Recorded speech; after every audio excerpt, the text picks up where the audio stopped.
From the Pep Radio Newsroom, these are the stories we are covering at this hour. We start with this story from New England. Massachusetts' first non-binary elected official has announced that they are taking a month-long hiatus from their duties, citing transphobia and a discriminatory and toxic city council culture. On Wednesday, January 15th, Worcester City Councilor at Large, Thu Nguyen, released a statement announcing their decision to take a month to prioritize my mental and emotional safety. In their statement, shared with LGBTQ Nation, Nguyen, who was elected in 2021, wrote that they have filed a complaint with the city's Executive Office of Diversity, Equity, and Inclusion regarding the transphobia and discriminatory and toxic council culture they have experienced over the past 3 years. They claim to have been misgendered by Worcester Mayor Joseph Petty and fellow councilor at large Kathleen Toomey publicly on the council floor. Nguyen further claims to have recently learned that District 2 councilor Candy Merrow Carlson has allegedly referred to them as it repeatedly. I have formally requested for the City of Worcester's Chief Equity Officer to open an immediate investigation and create an action plan to address this matter, Nguyen wrote. These hateful acts are unbecoming of a legislative body whose duty is to serve our communities and to honor and enforce anti-discrimination laws. Nguyen said the aim of their complaint is to hold elected officials accountable to moral and legal standards during a vulnerable time of crisis for the LGBTQ plus community. Turning to news from Pennsylvania, West Shore's elected school board members are set to begin discussing a raft of anti-LGBTQ plus policies, starting with a hearing Thursday on bathrooms and athletics. Since last year, the district's recently elected conservative majority has indicated that it would pursue such policies, but hasn't taken them up for a vote. Earlier this year, officials met with the Independence Law Center, a nonprofit Christian law firm based in Harrisburg that has drafted such policies for other school districts across Pennsylvania. The district also fired its previous solicitor, prompting protest and a lawsuit alleging Sunshine Act violations by parents. Despite that, the board did not formally sign a contract with the ILC, and it's not clear what law firm drafted the policies that will be considered by the school board's policy committee at 4:30 p.m. on Thursday, today. The board is expected to take up policies restricting what pronouns in bathrooms LGBTQ plus students can use and which athletic teams they can compete on. Kelly Brent, the recently elected board president, did not respond to a request for comment in advance of today's meeting. This is not the only school in York County that has considered and adopted such policies. The Eastern York School Board will vote later Thursday night, tonight, whether to approve a pronoun policy which will require parents to sign off on students' names and pronouns. It also permits an accommodation form for those with sincerely held religious beliefs. Eastern York's policy was written by school solicitor Gareth Pohauka of Stock and Leader. 4 other York County school districts, Northern York County, Red Lion, Southwestern, and Southern York County, adopted pronoun policies drafted by the ILC.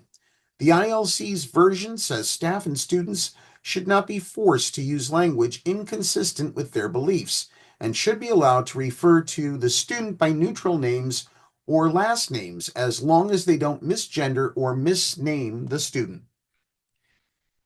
As for Facebook and Instagram, Mark Zuckerberg took a hard right turn with Meta recently when he announced on January 7th significant policy changes to Instagram and Facebook.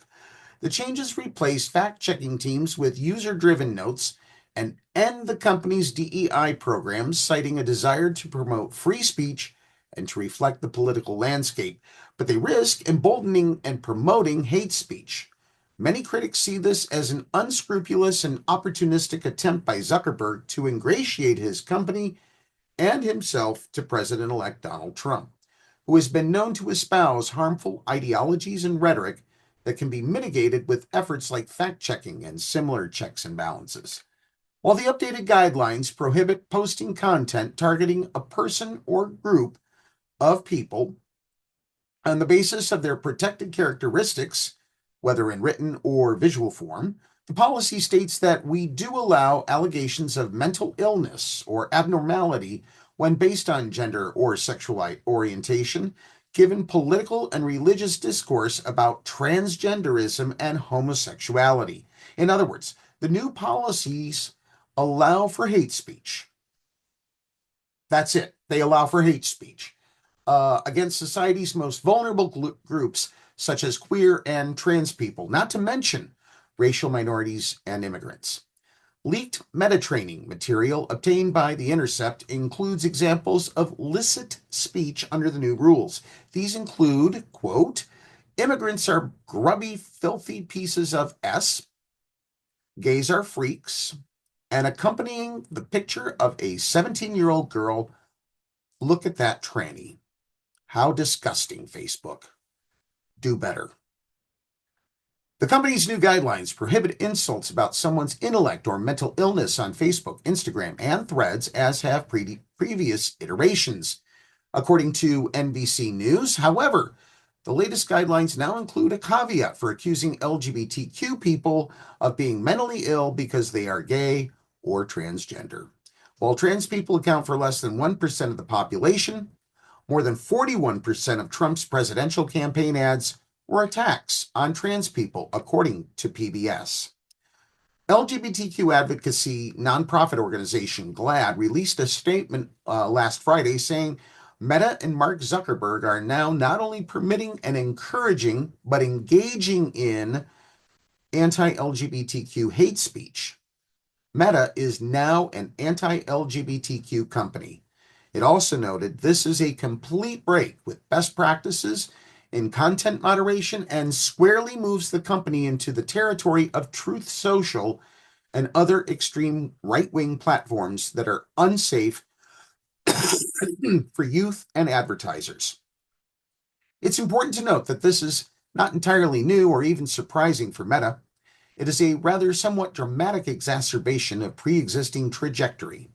Recall that in March 2024, GLAAD released a report entitled Unsafe.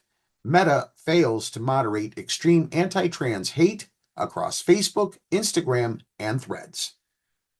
Social media is a lifeline for many trans people. Actually, it's a lifeline for many LGBTQ people in general, who can virtually find community, offer and ask for mutual aid, medical advice, and support in a world that so often oppresses the LGBTQ community.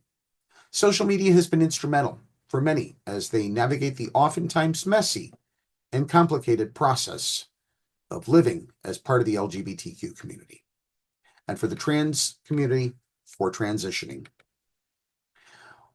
For more information about these and other stories we cover, check the Pennsylvania Equality Project's PEP radio page at paequality.com. Be sure to download the Live 365 app to take PEP radio with you wherever you go. That's the news at this hour. Now back to more music on PEP Radio.